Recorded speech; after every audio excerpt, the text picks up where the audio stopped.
নমস্কার। ব্রহ্মময়ী মা তারা তান্ত্রিক যোগাশ্রমের পক্ষ থেকে আমি শুভব্রত শাস্ত্রী। আমাদের তান্ত্রিক সিদ্ধি রহস্য এই যে ইউটিউব চ্যানেল, এর আধ্যাত্মিক এবং তন্ত্রোক্ত আলোচনামূলক যে অনুষ্ঠান, সেই অনুষ্ঠানে আপনাদের সকলকে স্বাগত জানাচ্ছি। এই এপিসোডে আমার আলোচ্য বিষয় হচ্ছে যে চাষের জমি বা ফসলকে বেঁধে দেওয়া হয় তান্ত্রিক বিদ্যার মাধ্যমে, অপশক্তির মাধ্যমে, অপদেবতার প্রয়োগের মাধ্যমে। যে কোনো মানুষের ফসলের জমিকে বেঁধে দেওয়া যায়। জমির যে ফসল, ধরুন কারোর গ্রামে 2 বিঘা জমি আছে, তাতে ধান চাষ হচ্ছে, বিভিন্ন রকমের শাকসবজি চাষ হচ্ছে, কিন্তু দেখা যাচ্ছে যে ফসলকে কোনো তান্ত্রিক বিদ্যা দিয়ে এমন ভাবে বেঁধে দেওয়া হয়েছে সেই ব্যক্তির নাম করে।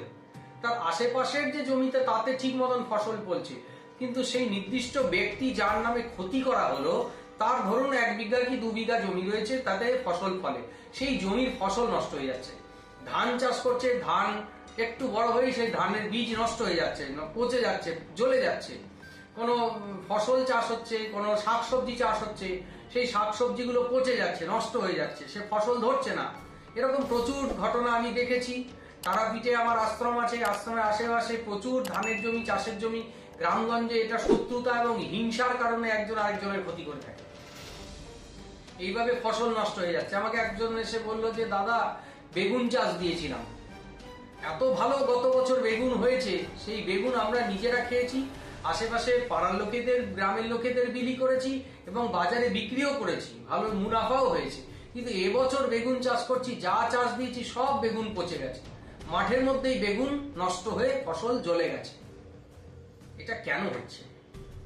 মানুষ তন্ত্র সাধনাকে ঈশ্বর সৃষ্টি করেছেন মানব কল্যাণের জন্য, এবং সেই সাধনা বা সেই শক্তিকে যদি কেউ মানুষের সর্বনাশের জন্য ব্যবহার করে, নিজের স্বার্থ সিদ্ধির জন্য, নিজের ব্যক্তিগত শত্রুতা চরিতার্থ করার জন্য, নিজের হিংসাবশত সে একটা মানুষের ফসলকে, জমির ফসলকে নষ্ট করে দিচ্ছে, ধানের জমিকে নষ্ট করে দিচ্ছে, বিভিন্ন শাকসবজিকে নষ্ট করে দিচ্ছে। আখেরে কার ক্ষতি হচ্ছে? সমগ্র মানব জাতির ক্ষতি হচ্ছে। যে চাষিটা 2 পয়সা রোজগার করে, নিজের পেট চালায়, নিজের সংসার চালায়, তার ফসলটাকে ধ্বংস করে দেওয়া হলো। তার সারা বছরের পরিশ্রম, সে রোদে জলে মাঠের মধ্যে কাজ করে যে কষ্ট করে ফসল বনছে, তার কষ্টের যে জায়গাটা, সেটাকে ধ্বংস করে দেয়। 2 পয়সা রোজগার করবে, সে নিজের পরিবারকে চালাবে। চাষিরা দিন আনি দিন খায়, এদের ব্যক্তিগত সঞ্চয় বলে কিছু নেই। গ্রামেগঞ্জে চাষিদের অবস্থা জানেন, যারা গ্রামে থাকেন তারা জানেন যে এদের ব্যক্তিগত মুনাফা বলে কিছু থাকে না। সব দিয়ে ওই বিক্রি বাট্টা করে হয়তো নিজেদের পেটের ভাতটুকু সংস্থান হয়, হ্যাঁ, সারা মাসের চালটুকু জোগাড় হয় কোনো রকমে। এরা কিন্তু সুখে নেই, কষ্টে আছে।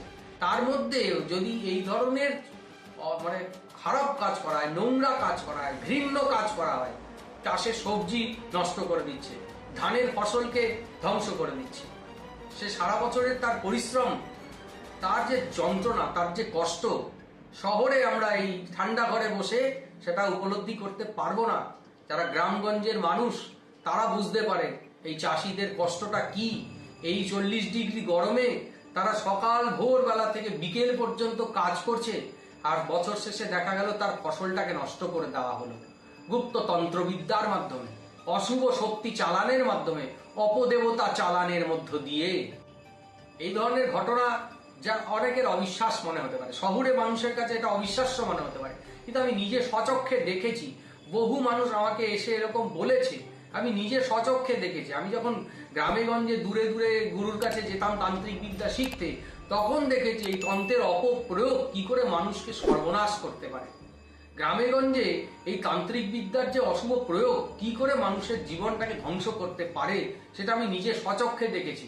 এবং সবসময় এটা নিয়ে আমি চিন্তা ভাবনা করেছি, কি করে এর থেকে রক্ষা করা যায়, কি করে মানুষকে এর থেকে মুক্তি করা যায়, কি তার উপায়। প্রথম উপায়, ভালো তান্ত্রিকের পরামর্শ নিন, যিনি এই ধরনের কাজ আটকানোর জন্য এক্সপার্ট, এই সমস্ত ক্ষতি কেটে দেওয়ার যিনি স্পেশালিস্ট বা এক্সপার্ট, সেই ধরনের ভালো তান্ত্রিকের পরামর্শ নিন। নিজে একা হাতে কিছু করতে যাবেন না, হবে না। দ্বিতীয়ত, কোনো শক্তিপীঠ বা ভগবানের কোনো মন্দিরে গিয়ে ঈশ্বরের কাছে প্রাণ ভরে প্রার্থনা করা। ভগবানের কাছে প্রার্থনা মঞ্জুর হলে মুহূর্তের মধ্যে এই অশুভ শক্তি, তন্ত্রের অশুভ প্রভাব ধ্বংস হতে বাধ্য। তৃতীয় হচ্ছে মা কালীর বলির যে খাড়া ধোয়া জল, সেই জল এবং তার সাথে গঙ্গা জল এবং জোয়ারের জল মিশিয়ে সেই জমির ফসলের মধ্যে ছিটিয়ে দিন। সেই ফসলটা তো নষ্ট হয়ে গেছে, সেটা ঠিক হবে না, কিন্তু জমিটা শুদ্ধ হয়ে যাবে। জমির মধ্যে যে তন্ত্রের অশুভ প্রভাব চালান করা আছে সেটা কেটে যাবে। মা কালীর খাড়া ধোয়া জল, গঙ্গার জল এবং জোয়ারের জল, এই তিনটেকে একসাথে মিশিয়ে সেই জমিতে ছেটাতে হবে, সেই ক্ষতির প্রভাব কাটবে। কিন্তু সেই জমিটাকে যদি আপনি সারা জীবনের মতন প্রোটেকশন দিতে চান, ভবিষ্যতে যদি কেউ একবার ক্ষতি করেছে সে বছর বছর করবে। আজকে আপনার 1 বছরের ফসল নষ্ট হলো, সামনের বছর যে আবার করবে না তার কোনো গ্যারান্টি নেই। যে শত্রু সে মানুষের ক্ষতি করে আনন্দ পায়, তার স্বভাবটাই তাই। এবছর তার ফসল খেয়েছি, সামনের বছরও তার ফসলটা খাবো, এই জমিতে তোকে আর ফসল ফলতে দেবো না। এমন বিদ্যাও আছে, জমির ফসল সারা জীবনের জন্য বেঁধে দেওয়া যায়, ওই জমিতে কোনোদিনও ফসল ফলবে না। অদ্ভুত শুনতে মনে হলেও এটা কিন্তু বাস্তব সত্য। মন্ত্রের অসীম শক্তি, অসীম ক্ষমতা, সেই মন্ত্র দিয়ে যেন মানব কল্যাণ করা যায়, সেরকম মানব শক্তিকে, মানব সভ্যতাকে বিনষ্ট করা যায়, ধ্বংস করে দেওয়া যায়। মানুষ হয়তো প্রাণে বেঁচে থাকবে, কিন্তু বেঁচে থেকেও সে মৃত্যু প্রার্থনা করবে। এমন নারকীয় যন্ত্রণা প্রদান করা যায় এই অশুভ কালা জাদুর মধ্য দিয়ে। এবার কি তার উপায়? এর উপায় আপনাদের সাধারণ মানুষের কাছে নেই। আমি বারবার বলছি, সাধারণ মানুষের ক্ষমতার মধ্যে এগুলো হবে না। মন্ত্র দিয়ে মন্ত্রকে কাটতে হয়, লোহা দিয়ে লোহাকে কাটতে হয়। সেরকম ভালো তান্ত্রিকের পরামর্শ নেবেন, তারাই আপনাকে রক্ষা করতে পারবেন। নচেত কিন্তু এই ফসল এবছর নষ্ট হলো, ভবিষ্যতেও নষ্ট হবে। তাই ওই জমিটাকে শোধন করার পর ওই জমিটাকে বন্ধন করে দিতে হবে, যাতে কোনো কালা জাদু, কোনো তন্ত্রমন্ত্র, কোনো জাদুটনা ভবিষ্যতে আপনার ফসলের ক্ষতি করতে না পারে। এই ধরনের শত্রু থেকে সাবধান থাকবেন এবং ভালো কোনো সাধকের সংস্পর্শে থাকবেন, সান্নিধ্যে থাকবেন, তার পরামর্শ গ্রহণ করবেন। বিপদে পড়লে সেই সাধক যাতে আপনাকে রক্ষা করতে পারে সেই জায়গাটাকে প্রস্তুত করে রাখবেন, সেই যোগাযোগ, এই সংযোগটাকে রাখবেন।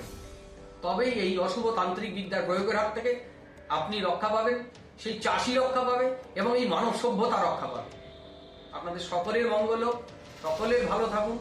আমার এই বক্তব্যগুলো, এই অনুষ্ঠানগুলো দেখতে যদি চান বা ভবিষ্যতে আরো আধ্যাত্মিক বিষয় নিয়ে যদি শুনতে চান, আপনারা কমেন্ট করবেন, লাইক করবেন, শেয়ার করবেন, চ্যানেলটাকে অবশ্যই সাবস্ক্রাইব করবেন।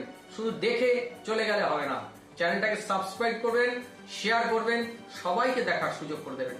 সকলের মঙ্গল হোক, সকলে ভালো থাকুন। মহামায়ার কাছে প্রার্থনা করি আপনাদের জীবনে সুখ, শান্তি, সমৃদ্ধি বিরাজ করুক। জয় মা, জয় মা, জয় মা, জয় মা। নমস্কার।